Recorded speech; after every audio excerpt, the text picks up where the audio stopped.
Hello again and welcome back everybody to another edition of the Rural Report. I am your Rural 2IC and we are right way through the 30 days of survival for National Preparedness Month of September.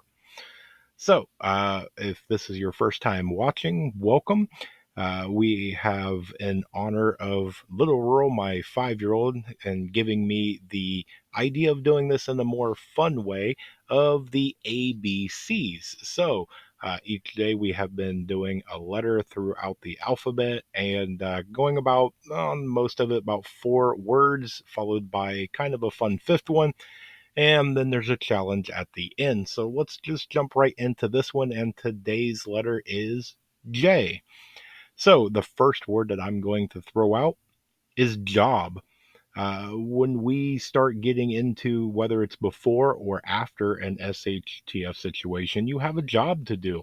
Now, some of you have a 9 to 5 job that brings in the finances to maintain your household. And that gives you more finances, hopefully, to where you can acquire more preps and preparation of gear and gadgets and all the other fun things that go along with it, as well as paying for things like training classes and whatnot. But it also, you have a job as a role after SHTF, and it's going to depend on how big of a group you have. Now, this channel is not a fan of the lone wolf style for an SHTF because when you go through tough times, you should never go through it alone. So, if it's a personal SHTF, you should still be able to count on friends and family. And when you go into an SHTF situation, that's large scale, you should have people with you. We've already done a series on It Takes a Village, and we did the ones where we went through the roles and responsibilities that you might want to start thinking about. And so there's definitely going to be different jobs. And now is the time to start thinking about that. What is going to be your job, your role? What is your responsibility? What is the other people in your mag group, tribe, whatever you want to call it? What is their job? What's their role? What is the responsibilities of each of those? Everybody has to have one, and it doesn't matter what the age is. You are the one that now needs to start coming up with that. It doesn't matter if they're 3, if they're 30, 80, whatever it is. Somebody has the ability to do something, and now is the time to start figuring out what is it, what can that person or that individual do in order to provide for the group. Next one is going to be journey. And we're going to look at this twofold. And one is preparedness is a journey. There is no end, there's no destination. It is a lifestyle choice. And so you are on pretty much a never ending journey for the most part. And along the way, you're going to have ups and downs, hills and valleys, just like if you are walking. And through that journey, you're going to experience good times and bad. And now is the time to prepare for that journey. And along the way, you're going to pick up different skills and talents. You're going to pick up different gear and items and things along the way. And so now's the time to get ready for that journey. And you can continue to get ready. And then, if we take and look at the other aspect, you're probably going to go on a few journeys during SHTF. Now, whether that is bugging out for a short period of time or I'm never coming home kind of journey, you're going out to your bug out location permanently. Or maybe it's a scavenging journey, or maybe it's an intel or surveillance journey. You're going to be doing a lot of moving around, and you need to prepare for that. How are you going to do it? How are you going to get from A to B? What routes can you take? How are you going to do it? Are we going to go by bicycle, by foot, by horseback, by ATV? How are we going to traverse and get from here to there? Next, I'm going to go into the word of jeopardize. And the way that I want to look at this one is kind of like an OPSEC. You don't want to put yourself, your group, into jeopardy of anything. So you have to be careful of what information you share, what pictures, what videos, especially on things like social media. Just because somebody's not on your friends list does not mean that they're not seeing what you are posting. So you have to make sure that as you go through, all aspects of your life, be careful of the information that you share because people will utilize that. There are bad, evil people out there that look for any sort of anything that they can grab onto and use it against you and use it for personal gain for themselves. So, that is training everybody that is in your group or your family to be careful. Even though you're at school talking to your friends, even though you're at the water cooler sharing a weekend story or anything like that, you have to be mindful of what you are saying. Don't share too much information, and even if it is a trusted person, you don't know who's overhearing any of that or who they're going to tell or anything. Information, once it's out of your mouth, it's out there. You may get lucky. You may have told somebody that you can trust and they are trustworthy and they won't share the information. But then again, you may have it to where somebody's going to end up overhearing it, or you're going to tell the wrong person something, and you can put yourself into a pretty good spot to where you are jeopardizing the safety.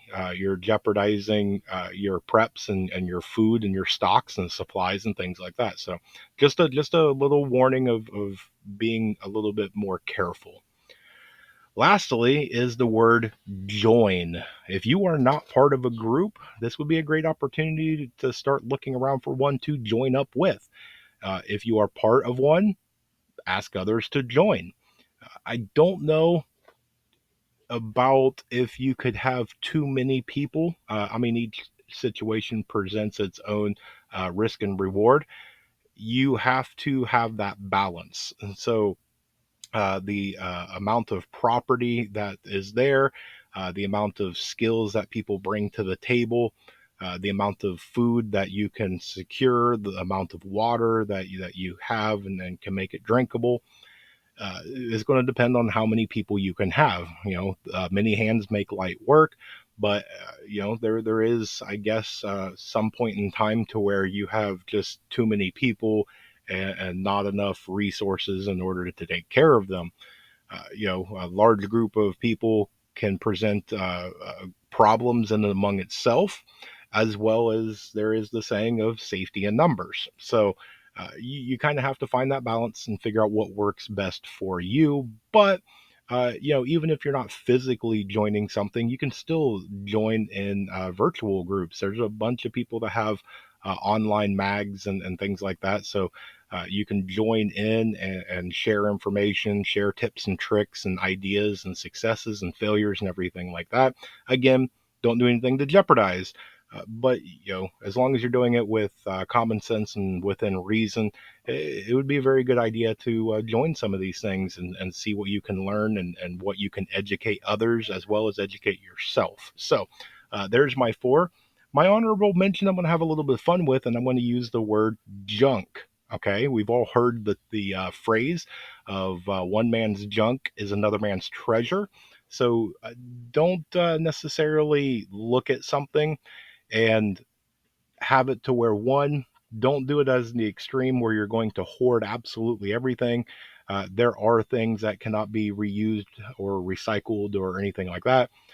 Make sure that you dispose of those. But two, just because something broke a little bit doesn't mean that it can't be repaired and be perfectly fine for another 5, 10 years. So, kind of look out for a lot of that stuff. There's a lot of people that throw away things that I don't have any problem with me walking over there and taking away what they're getting rid of, and I will do the repair or I will utilize it. Remember, there are people out there because we are in that throwaway society. They may throw something away that there is absolutely nothing wrong with it. They just got the latest, greatest version of it. And so you can get something for absolutely free. And the only thing it's going to cost you is maybe your time and energy to go get it, and you can enjoy it.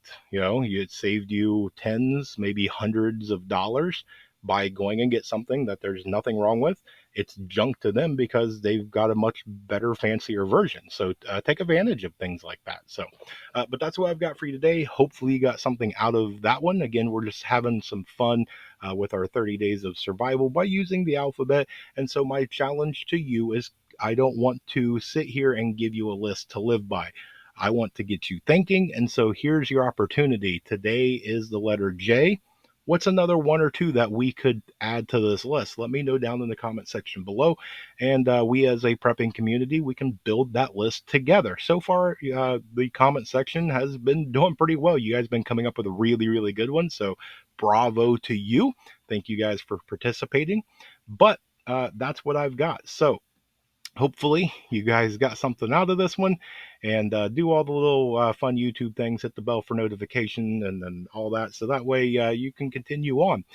With that, I hope you guys have an amazing day. I hope you have a blessed day. Stay tuned because there's more information to come. With that, I'm going to remind you, remain united because we're all prepping in this together.